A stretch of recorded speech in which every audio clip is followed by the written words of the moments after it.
지난주는 남전도회와 여전도회 회장 그리고 이 모임이 세워졌습니다. 참 감사하고 소중하다 하는 생각이 듭니다.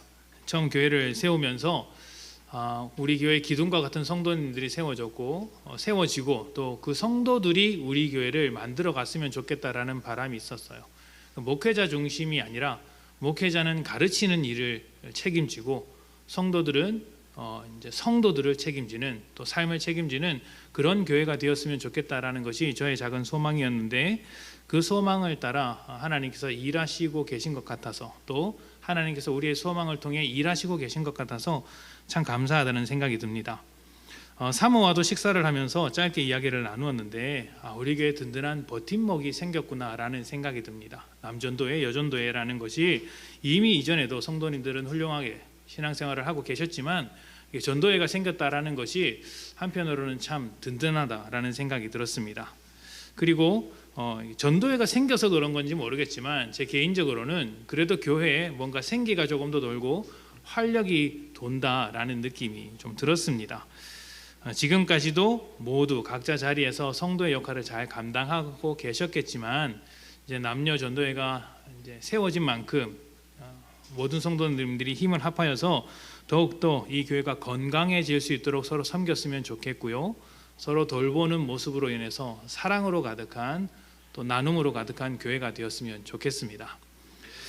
자, 오늘은 이제 사역훈련 세 번째 시간입니다. 첫 시간에는 이제 사역자가 말씀으로 성도를 온전하게 세우고 또 그렇게 자라난 성도들이 또 다른 사역자가 되어서 사역을 한다, 봉사를 한다, 이런 이야기를 나누었습니다. 온전해진 성도들이 그 온전함을 가지고 사역을 한다는 것이었죠. 그래서 목회자나 교역자와 같이 특정한 직분을 가진 사람만 사역자로 부르는 것이 아니라 모든 성도들이 사역자여야 한다라는 이야기를 했습니다.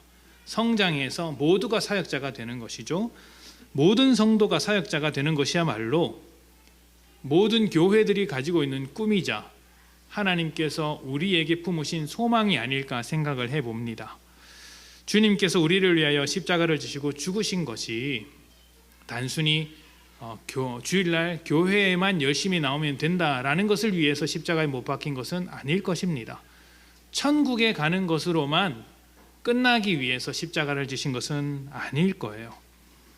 하나님께서 주신 생명과 인생의 소중함을 알고 이 세상 사람들과 다른 변화된 삶을 살아가는 것, 하나님의 눈과 마음을 가지고 하나님께서 보여주신 그 가치를 따라 살아가야 하는 것이 우리 신앙의 내용이라고 할 수 있습니다. 천국을 우리 믿음의 전부라고 생각을 한다면 그건 죽고 나서나 일어나는 일 아닙니까? 죽기 전에는 믿음이 아무런 내용이 없고 힘이 없는 거예요. 그렇지 않습니다. 천국은 아주 중요한 것이지만 그것만이 우리 믿음의 내용이 아니라는 것이죠.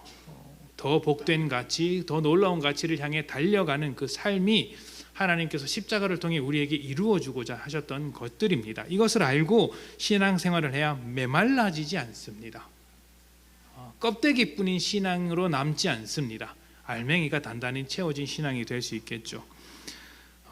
그것을 위해서 우리는 교회를 다니는 것을 포함해서 내 삶이 주님 앞에서 달라져야 합니다. 교회를 나오는 것은 삶의 일부고 우리 삶 전체가 주님께서 바라시는 대로 바뀌어져야 한다는 것이죠. 믿음으로 하나님의 뜻을 이루어내는 그 사역이 교회 안에서만 이루어져야 하는 것이 아니라 가정에서도 하나님의 사역을 해야 하고 직장에서도 하나님의 사역을 해야 한다는 것입니다. 하나님의 뜻으로 살아가는 모든 곳이 하나님의 사역지가 되고 하나님의 뜻으로 살아가는 모든 사람이 하나님의 사역자가 된다라는 것이죠.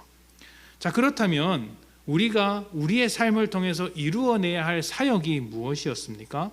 지난주에 그 내용을 짧게 살펴보았는데 사역은 성도와 교회가 해야 할 일이기 때문에 교회가 무엇인지 아는 것이 대단히 중요하다라고 말씀을 드렸습니다. 교회는 어떤 공동체죠? 하나님과 새로운 관계 속으로 들어간 공동체다라는 말씀을 드렸습니다. 하나님의 권속, 성도라 부르심을 받은 자들, 거룩한 자들, 세상과 구별되어 하나님께 속한 자들입니다. 그리고 교회는 이 관계, 하나님과 새롭게 된 이 관계를 유지하고 풍족하게 하며 확장하는 것이 교회의 일이다라고 말씀을 드렸습니다. 우리가 하나님과 새로운 관계가 되었는데 이 관계를 흔들리지 않고 유지하는 것, 그리고 유지하는 것을 넘어서서 더 풍족하게 누리는 것, 그리고 나만 누리는 것이 아니라 세상으로 확장시켜 나가는 것, 이것이 교회의 일이라고 할 수 있죠. 그런데 여기서 이 관계, 우리가 유지시키고 풍족하게 누리고 확장시키는 이 관계를 만들어낸 가장 중심에 무엇이 있었습니까? 복음이 있었습니다. 복음.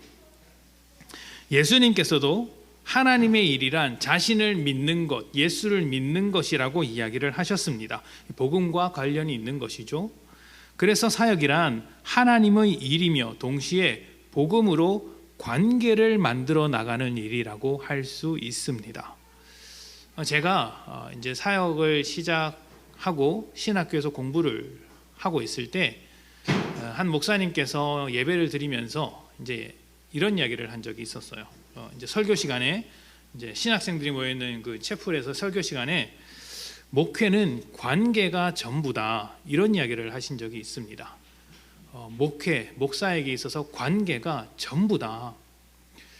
그 말을 들었을 때 납득도 잘 되지 않고 좀 못마땅했습니다. 왜냐하면 중요한 건 성경을 이해하고 성경을 가르치는 것이지 왜 관계가 전부라고 이야기하느냐. 교회를 하나님의 뜻대로 이제 움직이는 것이 아니라 어떤 인간관계로 사람들에게 인기가 있는 것으로 교회를 유지해야 된다는 말인가, 이런 좀 불편한 마음을 가지고 있었어요. 그래서 그 목사님을 별로 안 좋아했습니다. 저는 이렇게 좀 아니다 싶으면 안 좋아하거든요. 대놓고 안 좋아하거든요. 목사가 되고 많이 변했습니다. 전도사 시절까지만 해도 대놓고 안 좋아했어요. 말은 안 했죠. 저도 이제 상식이라는 게 있는데 앞으로 가서 너 별로야 이렇게 하진 않죠. 그러나 그 사람과 만나는 시간을 점점 줄이고 잘 안 보려고 하고 그렇게 하죠. 이제 나와는 다른 사람이구나 이렇게. 지금은 안 그럽니다.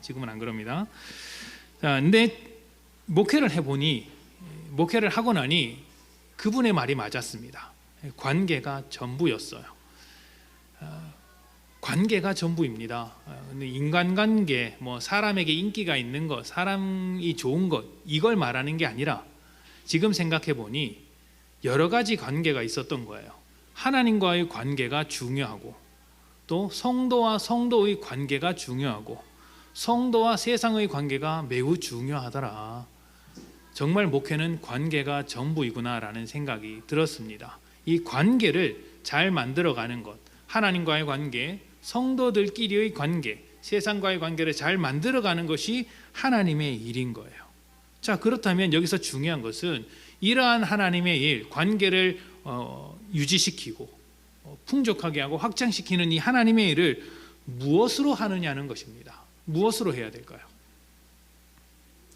이 부분은 다음 주에 한 번 더 좀 구체적으로 살펴볼 텐데, 지난주에 했던 내용을 빌어서 가볍게 말씀을 드리면, 복음이라는 것은 하나님의 능력이고 그 복음을 담은 사역도 하나님의 능력으로 하는 것입니다. 복음은 하나님의 능력이죠. 복음에는 하나님의 능력이 있습니다. 그리고 그 복음을 담아야 하는 하나님의 사역도 하나님의 능력으로 해야 한다는 것이죠. 우리의 힘과 능력이 아닌 것입니다. 그래서 우리가 하나님의 일을 할 땐 가장 중요하고 우선되어야 하는 한 가지가 있다면 그것은 열심이 아니고 능력도 아니며 하나님과의 관계라고 할 수 있습니다. 자, 이 부분을 워렌 위어스비 목사님께서 명료하게 정리하셨죠. 지난주에 한번 읽어본 내용인데요. 우리 다 같이 한번 읽어봤으면 좋겠습니다. 우리 같이 읽어볼까요? 자, 시작. 사역이란 무한하신 하나님의 자원이 긍휼이 넘치는 사람들을 통해 사람들의 필요를 채워 하나님께 영광이 돌려지는 일이다. 자, 사역이란 무엇인가? 무한하신 하나님의 자원이 긍휼이 넘치는 사람들을 통해 사람들의 필요를 채워 하나님께 영광이 돌려지는 일이다. 이것이 사역이다라고 이야기를 하고 있습니다. 자, 워렌 위어스비 목사님이 책 초반에 이런 사역에 대한 이야기를 시작하면서 강조하신 부분이 하나 있습니다. 사역에서 중요한 것은 방법이 아니라 원리라는 거예요. 사역에 있어서 중요한 것은 방법이 아니다, 원리다. 그 교회를 어떤 방법으로 세워가느냐가 중요한 문제가 아니다. 사역을 할 때 어떤 방법으로 해야 하는가는 그렇게 중요하지 않다. 예배를 어떤 형식과 방법으로 드리는가, 찬양을 어떤 방법으로 드리는가, 기도는 또 어떤 방법으로 해야 하는가가 중요하지 않습니다. 방법이라는 것은 상황에 따라, 사람에 따라 얼마든지 바꿀 수 있는 것이죠. 시대가 달라짐에 따라서 교회 사역하는 모양도 바뀌고 교회의 형식도 바뀌고 예배의 형식도 바뀌었습니다. 우리 교회만 해도 예배 형식이 좀 다르지 않습니까? 다른 교회에 비해서 어떤 것이 좋다 나쁘다, 어떤 것이 성경적이다 성경적이지 않다 이런 것을 따지기 전에 우리가 예배 형식을 이렇게 갖추게 된 것은 이렇게 예배를 드리는 것이 훨씬 더 예배가 추구하는 그 본질에 어울린다라고 생각하기 때문에 이렇게 결정을 한 것이지, 이것이 무슨 성경에서 정해진 형식이기 때문에 이렇게 한다라고 하는 것은 아닙니다. 다른 공동체, 다른 교회에서는 다른 방법을 추구할 수도 있는 것이죠. 어떤 교회는 축도를 맨 앞에 하는 교회도 있다고 하더라고요. 왜 그러십니까? 물어보니까 성도님들이 축도할 때가 되면 다 빠져나가더라. 기도할 때 다 빠져나가더라. 그래서 너무 축복해주고 싶은 마음에 축도를 예배 시작부터 한다. 그러고 나서 그렇게 했더니 이제는 예배 시간이 늦게 오더라. 이제 그렇게 하시는 목사님도 있었더라고요. 자, 쓸데없는 일 하면 항상 이렇게 방향을 잃어버려요. 어디까지 했죠? 자, 원리가 중요하다는 것이죠. 방법이 아니라 원리가 중요하다. 그러니까 사역에 있어서 가장 기초적이고 본질적인 것은 하나님의 일이라는 것입니다. 이 하나님의 일이기 때문에 방법을 얼마든지 바꿀 수 있으나 그 방법을 관통하는 원리가 중요한 것인데, 이 원리를 워렌 위어스비 목사님은 이렇게 설명을 했습니다. 우리가 방금 읽은 말씀이었어요. 하나님의 그 무한하신 자원이 긍휼이 넘치는 사람들을 통해 사람들을 필요를 채워주는 것, 그런 원리를 가지고 있다면 어떠한 방법이라도 상관이 없는 것이에요. 어떠한 방법이라도 상관이 없는 것이에요. 그리고 이 모든 사역을 통해 하나님께 영광을 돌리는 것이 되어야 한다고 했습니다. 이것을 조금 더 쉽게 요약하면 이런 거예요.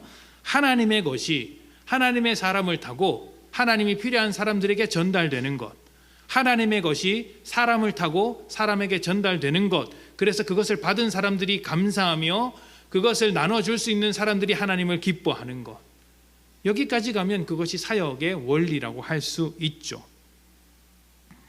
하나님의 것을 사람에게 전달하는 사람, 그 원리를 가지고 하나님의 것을 사람들에게 전달하는 사람, 우리는 그 사람들을 사역자라고 부릅니다.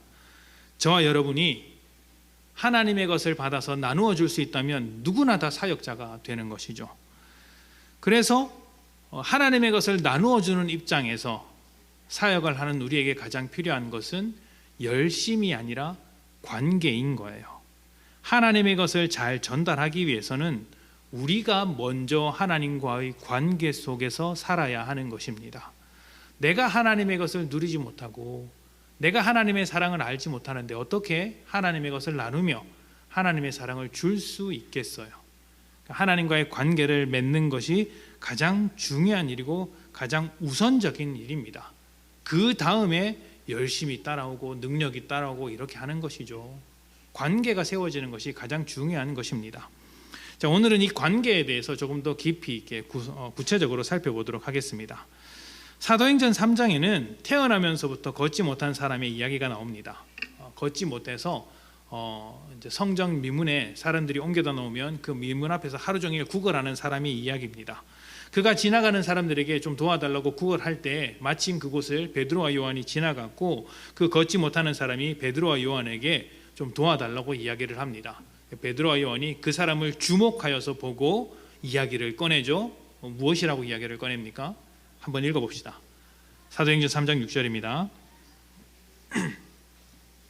자, 시작. 다 같이 봉독합니다. 시작. 베드로가 이르되 은과 금은 내게 없거니와 내게 있는 이것을 내게 주노니 나사렛 예수 그리스도의 이름으로 일어나 걸으라 하고. 아멘. 자, 예수 그리스도의 이름으로 일어나 걸으라고 했습니다. 걷지 못한 사람을 걷게 한 능력은 베드로와 요한의 것이 아니죠. 예수 그리스도의 이름으로 일어나 걸으라, 예수님의 능력이었습니다. 베드로와 요한을 통해서 전달된 것이죠. 그런데 우리는 이렇게 오해를 해요. 베드로와 요한의 믿음이 대단해서, 그들의 능력이 대단해서 이러한 기적이 일어났다고 말입니다. 근데 그렇지 않습니다. 그렇지 않습니다. 베드로와 요한이 얼마나 대단한지는 중요하지 않습니다. 그들이 주님과 어떤 관계 속에서 살아가고 있느냐, 어떤 관계이냐가 중요한 것이죠. 사도행전 1장 8절입니다.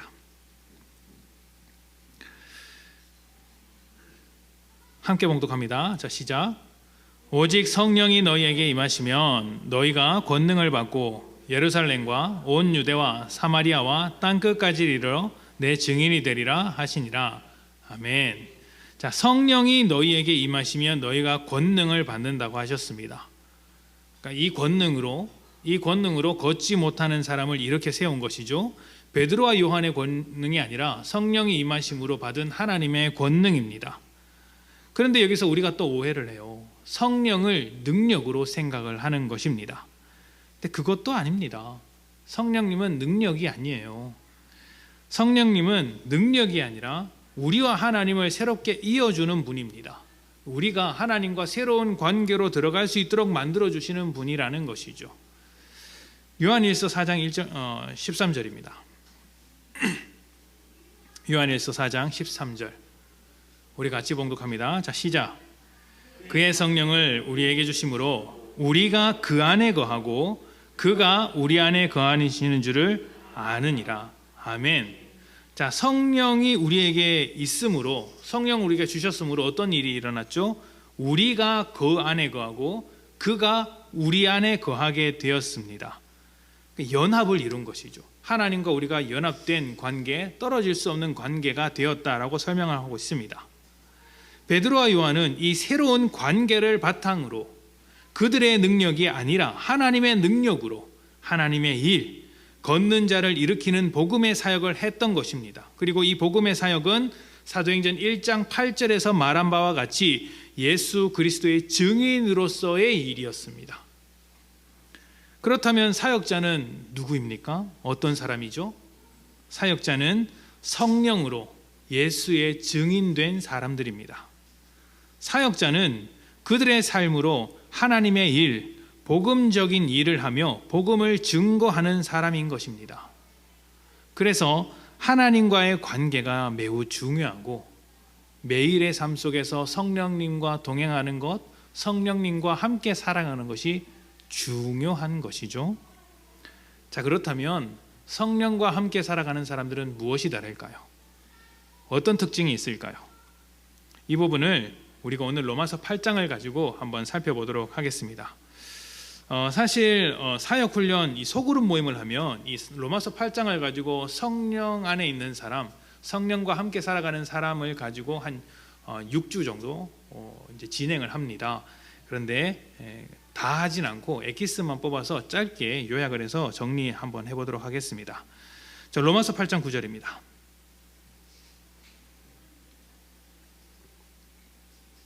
다 같이 읽어볼까요? 자, 시작. 만일 너희 속에 하나님의 영이 거하시면 너희가 육신에 있지 아니하고 영에 있나니 누구든지 그리스도의 영이 없으면 그리스도의 사람이 아니라. 아멘. 자, 그리스도의 사람이면 어떤 것이 있습니까? 하나님의 영이 너희 속에 있다라고 이야기하고 있는 본문이에요. 하나님의 영이 너희 속에 거하시면 너희는 그리스도의 사람이다, 하나님의 사람이다라는 것이죠. 그렇다면 하나님의 영이 그 속에 있는 그리스도인들은 어떤 사람일까? 어떤 특징일까? 5절부터 8절까지 이렇게 이야기를 합니다. 로마서 8장 5절부터 8절입니다. 같이 읽어볼까요? 자, 시작. 육신을 따르는 자는 육신의 일을, 영을 따르는 자는 영의 일을 생각하나니 육신의 생각은 사망이요 영의 생각은 생명과 평안이니라. 육신의 생각은 하나님과 원수가 되나니 이는 하나님의 법에 굴복하지 아니할 뿐 아니라 할 수도 없음이라. 육신에 있는 자들은 하나님을 기쁘시게 할 수 없느니라. 아멘. 자, 읽은 말씀에서 육신을 따르는 사람과 영을 따르는 사람, 그러니까 성령이 있는 사람과 성령이 없는 사람의 분명한 차이점이 있다고 소개하고 있어요. 어떤 차이점이죠? 육신을 따르는 자와 성령을 따르는 자는 생각이 다르다는 거예요. 생각이. 육신을 따르는 자는 육신의 생각을 하고 영을 따르는 자는 영의 생각을 한다. 육신을 따르는 자들은 생각할 수 있는 것이 육신밖에 없습니다. 이 세상이 전부라고 여기면서 모든 가치를 세상 속에만 둡니다. 이 세상에서 내가 어떻게 더 잘 살 수 있을까? 어떻게 더 행복할 수 있을까를 고민하면서 사는 것이죠. 그래서 최고의 우상이 무엇이냐? 자기 자신이거나 아니면 자기 자신을 이롭게 만들어주는 물질 혹은 명예 혹은 권력, 이런 것들입니다. 이런 것들을 추구하면서 소망을 두는 것이죠.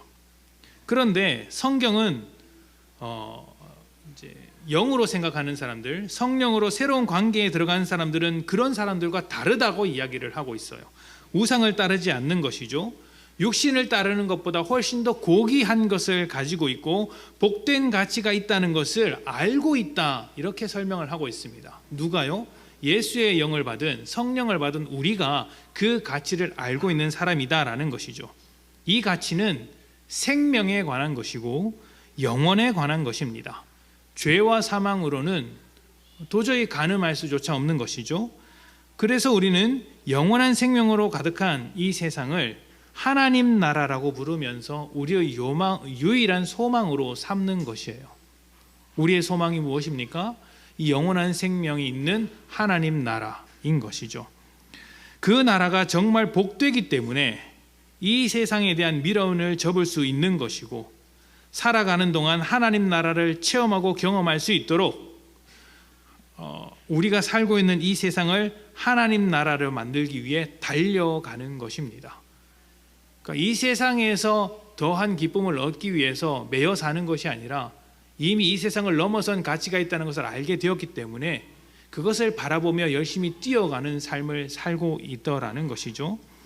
자, 달리기를 해보면 어떻습니까? 여러분 달리기를 해보신 적이 있잖아요. 달리기를 해보시면, 정말 열심히 달리시면 다른 생각이 납니까? 정말 열심히 숨이 턱턱 막힐 때까지 한 100m를 정말 열심히 달린다고 해봅시다. 머릿속에 무엇만 있습니까? 달리면서 가스불 안 잠그고 왔는데 이런 생각 합니까? 달리면서 빨래 놀아야 되는데 이런 생각 합니까? 그건 열심히 달리지 않는 거죠. 열심히 달리면 결승점을 향해 달려가야 한다는 생각밖에 없습니다. 진짜 열심히 달린 사람은 그런 생각밖에 없죠. 우리가 그렇게 하는 것입니다. 하나님 나라를 향해 달려가기 때문에 하나님 나라 외에는 생각이 들지 않는 것이죠. 하나님의 통치가 우리 삶에 이루어지는 것 외에는 관심을 두지 않는 것입니다. 전에도 말씀드렸지만 우리가 하나님의 통치가 이루어지는 것 외에는 관심을 두지 않는다고 해서, 그렇다고 해서 직장이나 어떤 재산을 다 포기하라, 가정을 다 내어던지라, 이런 말이 아니라고 이제 설명을 드렸습니다. 알고 계시죠? 이제 이 정도는 다 알고 계시죠? 하나님의 나라는 방법이 아니에요. 하나님의 나라는 앞에서 설명한 것처럼 원리에 가깝습니다. 원리입니다. 우리의 삶을 관통하는 정신이 무엇이냐 하는 것이죠. 우리를 이끌고 가는 삶의 원리가 무엇이냐고 할 때 하나님 나라, 하나님께서 통치하시고 다스리는 나라가 내 삶을 이끌고 가는 원리다, 이렇게 되는 것이 하나님 나라의 백성이라는 거예요. 그래서 무엇을 하든지 하나님께서 다스리는 사람으로서 하는 것이고, 또 하나님의 통치에 어울릴까를 생각하면서 하는 것입니다. 이게 우리의 가장 첫 번째 고민인 것이에요. 사람을 상대할 때도 내 감정에 치우쳐서 사람을 상대하는 것이 아니라 나를 위하여 십자가를 지신 주님께서 어떻게 나를 보고 계시는가를 생각하면서 사람을 대하는 것이죠. 일을 할 때도 마찬가지입니다. 나에게 일과 직장을 주신 그 소명의 주인으로서 하나님께서 나의 일을 어떻게 보시는가를 생각하면서 일을 하는 거예요. 그러면 세상 사람들과 다르게 일을 할 수밖에 없어요. 세상 사람들은 돈을 벌기 위해서 일을 하지만 우리는 조금 더 다른 목적을 놓고 일을 할 수 있는 것이죠. 돈이 제일 중요한 가치가 아니라는 거예요. 성령의 사람은 이 세상에서 하나님 나라로 바뀐 사람들입니다. 이 세상에 속해 있다가 하나님 나라에 속한 사람으로 바뀐 사람들이에요. 그래서 생각이 바뀝니다. 세상 사람들은 육신밖에 생각을 못하고 육신만 선택을 하지만 우리는 육신도 알고 있으나 이 세상이 어떻게 돌아가는지도 잘 알고 있지만 그보다 귀한 하나님의 나라, 영원한 하나님의 나라가 있다는 것 또한 알게 되었기 때문에 그보다 귀한 가치, 세상보다 귀한 가치, 하나님 나라를 선택하며 살아가는 것입니다. 이것이 성령에게 속한 사람의 뚜렷한 특징이에요. 세상 사람들로 하여금 받을 수 있는 제일 좋은 칭찬이 뭐냐면, 야, 너는 왜 그렇게 이상하게 살아? 이겁니다. 네가 사는 게 좋아 보이는데 나는 도저히 납득되지가 않는다. 이런 말을 들으면 여러분 최고의 칭찬을 들은 거예요. 아, 너 믿는 사람이지만 융통성 있다. 야, 너 믿는 사람인데 꽉 막힌 사람 아니구나. 아, 이런 거 우리하고 같이 할 수 있구나. 이런 말을 들으면 그거 욕입니다, 여러분.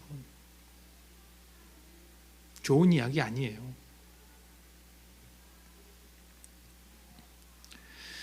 자, 그렇다면 여러분은 어떻습니까? 성령과 함께하면서 달라진 생각으로 살고 계십니까? 그 생각으로 사셔야 합니다. 하나님 나라라는 생각에 사로잡혀 살아가셔야 하는 것이죠. 자, 성령과 함께 살아가는 사람의 또 다른 특징은 자신의 몸을 굴복시켜서 순종한다는 거예요. 자신의 몸을 굴복시키는 것, 죽이는 것, 그리고 순종하는 것. 생각만 다른 것이 아니라 실제적인 삶의 모습에서도 다르다는 것인데 이것을 로마서 8장 12절에서 이렇게 이야기를 합니다. 12절부터 14절입니다. 다 같이 봉독할까요? 자, 시작. 그러므로 형제들아, 우리가 빚진 자로 돼 육신에게 져서 육신대로 살 것이 아니니라. 너희가 육신대로 살면 반드시 죽을 것이로되 영으로서 몸의 행실을 죽이면 살리니 무릇 하나님의 영으로 인도함을 받는 사람은 곧 하나님의 아들이라. 아멘. 자, 여기서 12절에 보면 빚진 자라고 이야기가 나오죠. 여기서 빚진 자라는 것은 일종의 책임감, 우리 살면서 갖는 어떤 책임감과 같은 것들을 이야기하는 것입니다. 그런데 그 책임을 육신 가운데, 세상 가운데 두지 않는다. 우리는 세상에게 빚진 것이 없기 때문에 세상에게 어떤 책임을 져야 할 것이 없다. 오직 하나님께 빚진 것이 있다. 그러니까 하나님께 대하여 어떤 책임감을 가지고 살아가라, 이렇게 이야기를 하는 것이죠. 이것은 앞에서 말했듯이 생각이 바뀌었기 때문에 따라오는 자연스러운 행동이라고 할 수 있습니다. 육신의 가치보다 더 큰 하나님 나라의 가치를 발견했기 때문에 그 가치를 따라 내 삶을 바꿔가는 것이죠. 세상에 속해서 세상을 따라가는 내 삶을 바꿔가는 거예요. 바꿔가는 거예요. 이때 사단이 계속해서 우리를 육신으로 이끌고 갑니다. 바꾸지 못하도록 만들죠. 죄의 습관을 그대로 남겨두려고 합니다. 그런데 이때 우리가 우리의 육신을 쳐서 죽임으로써 주님의 생각을 따라 하나님 나라의 생각을 따라가는 그 삶으로 바꿔가는 것입니다. 그것을 순종이라고 말할 수 있겠죠.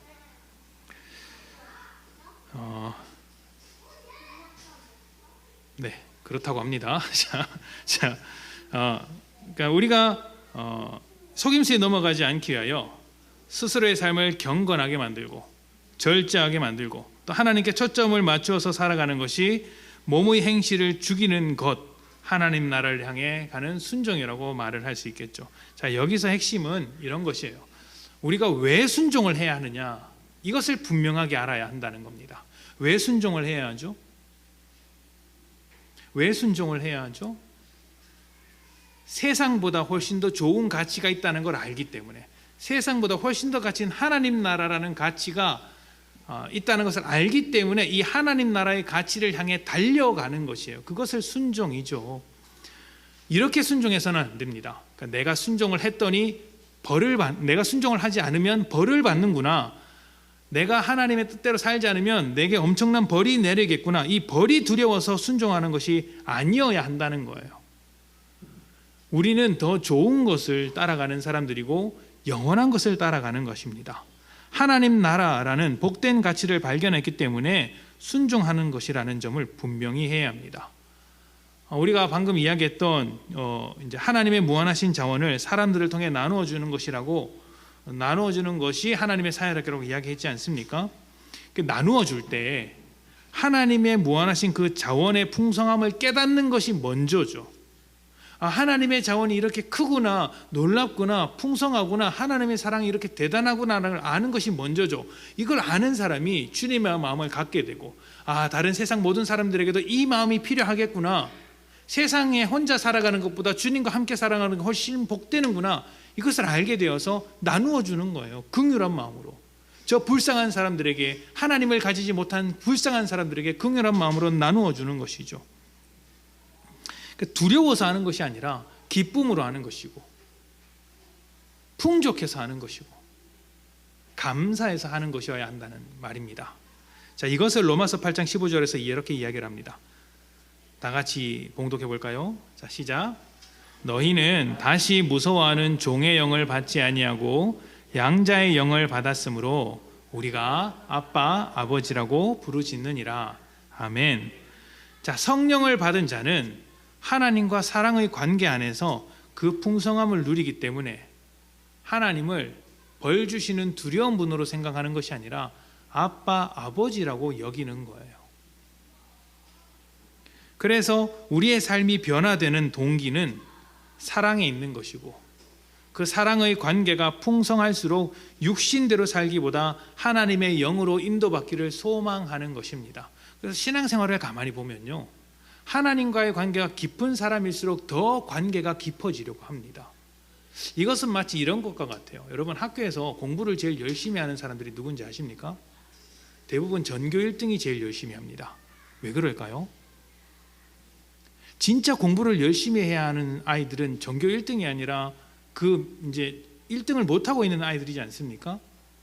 꼴찌를 하거나 아니면 중간에 있거나 이런 아이들이 더 열심히 해서 성적을 올리려고 해야 되는데, 대부분 공부를 제일 열심히 하는 애들은 전교 1등이에요. 왜 그럴까요? 그 아이들은 공부하는 이유가 있거든요. 공부를 하면 어떻게 된다는지를 알거든요. 그러니까 1등이라는 기쁨이 있으니 공부를 더 하게 되는 것이죠. 하나님 나라도 동일하다는 거예요. 하나님 나라의 은혜를 많이 경험한 사람일수록 더 이것을 향해 달려갑니다. 왜요? 기쁨을 아니까. 기쁨을 아니까. 하나님과의 관계가 회복되었을 때 하나님의 뜻대로 살려고 자기의 삶을 십자가 앞에 못 박는 것, 이것이 성령으로 살아가는 사람의 특징이라고 할 수 있습니다. 그렇다면 여러분은 그렇게 살고 계십니까?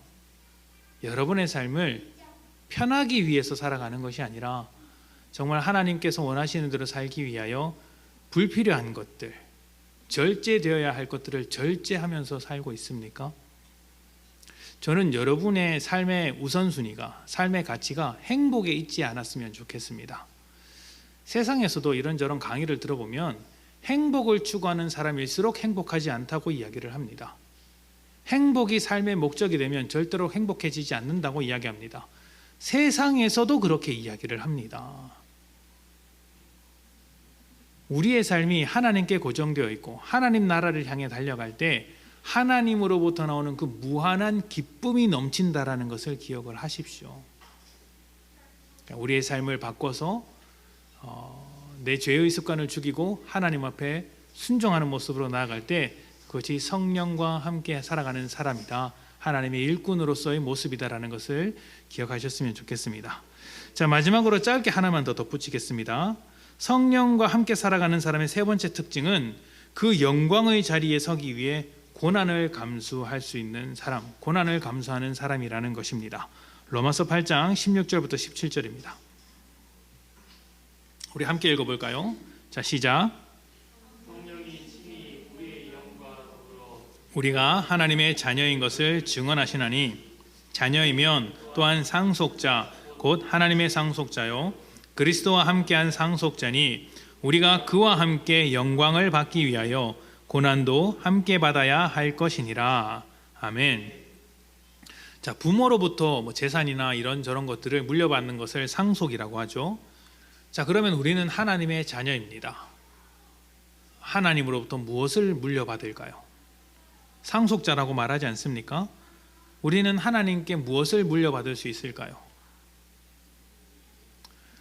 우리가 하나님께 물려받을 수 있는 것은 하나님의 나라입니다.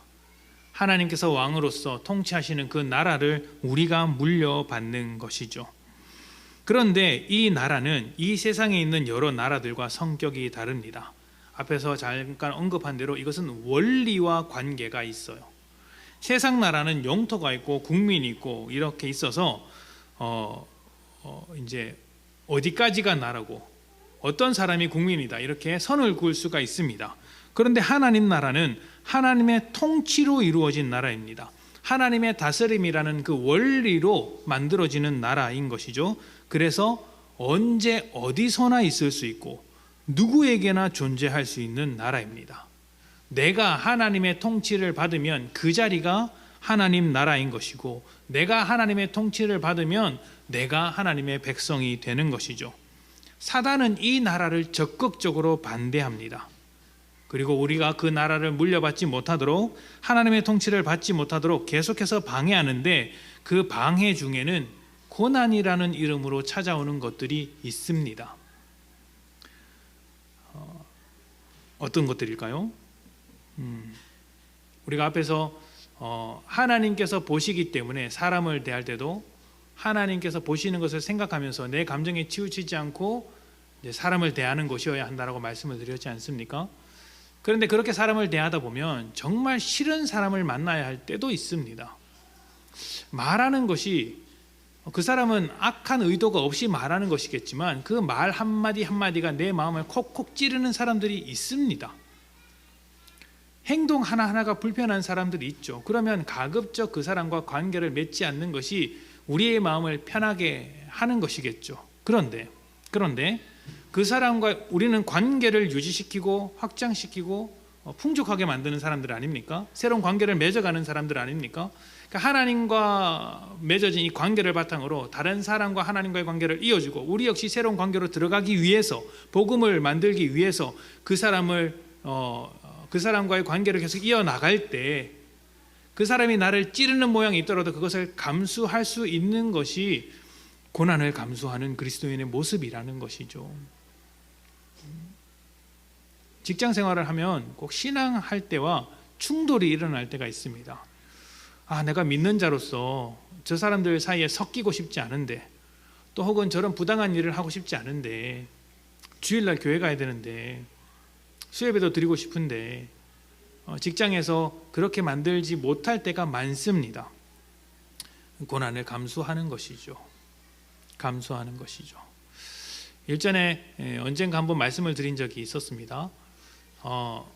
그 수원에서 사역할 때 거기는 이제 주변에 이제 삼성이 있었기 때문에 삼성에 다니는 이제 직원들이 많이 있었습니다. 이제 대기업이지 않습니까? 우리나라에서 뭐 손꼽히는 인류라고 말하는 그 삼성전자 반도체 부분에서 다니는 사람이었는데, 얼마나 이제 뭐 이렇게 그 제공해 주는 것이 많겠어요. 근데 그분이 직장을 그만둔다는 겁니다. 그 성도가 아니었고 제가 우연히 만난 사람이었는데 알고 보니 그리스도인이었고 이런저런 이야기를 하게 되었는데, 이제 교회가 아니죠. 직장을 그만둔다는 겁니다. 그럼 놀랐죠. 아니, 그 좋은 직장을 왜 그만두냐? 취업하기가 쉬운 것도 아닐 텐데.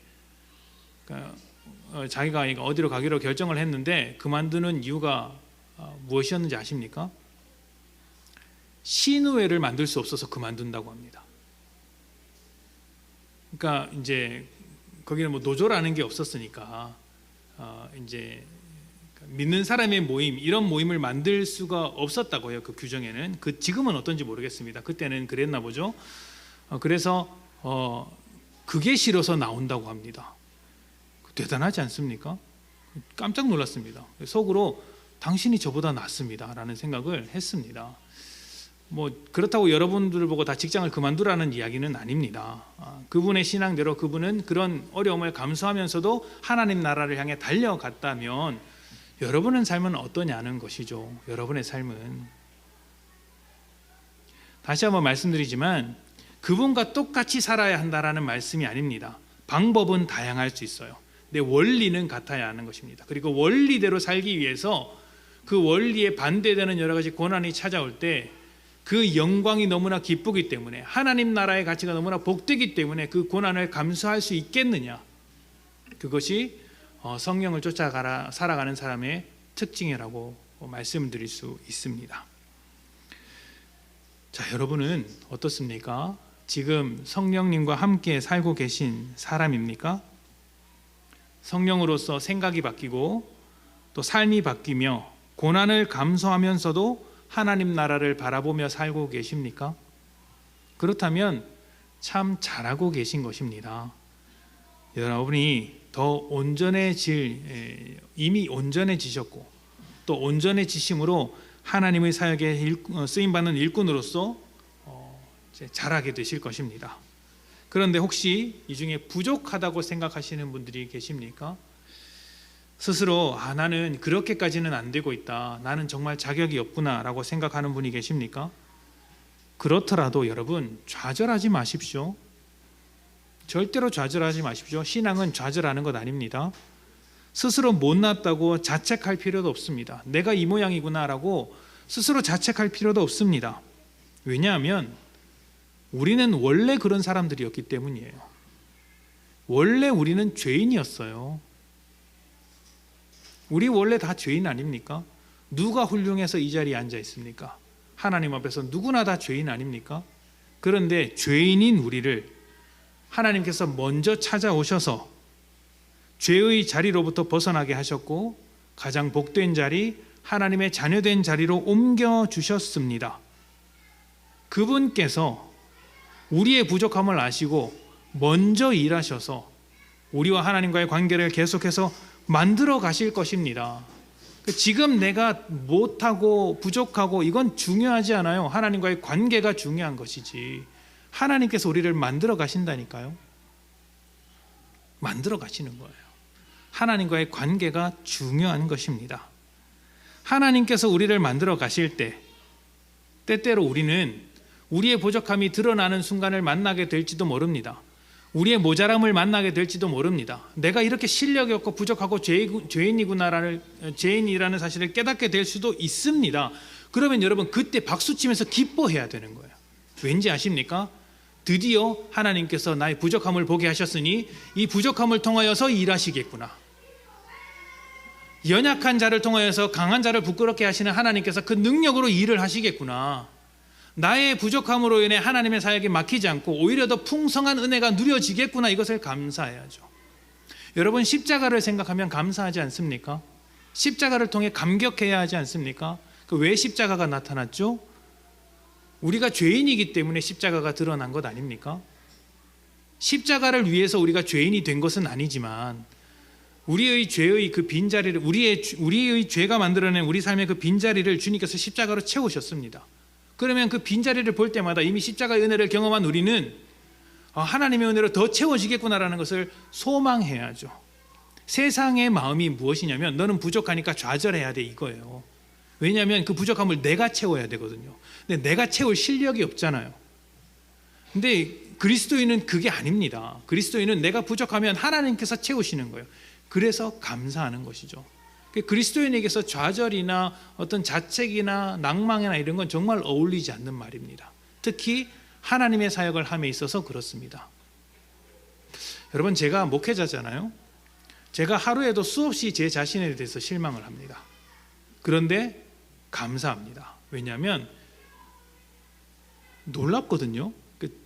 저는 제 모습을 볼 때 참 못마땅한데 그래도 하나님은 저를 통해서 은혜가 흘러가도록 사용하고 계시잖아요.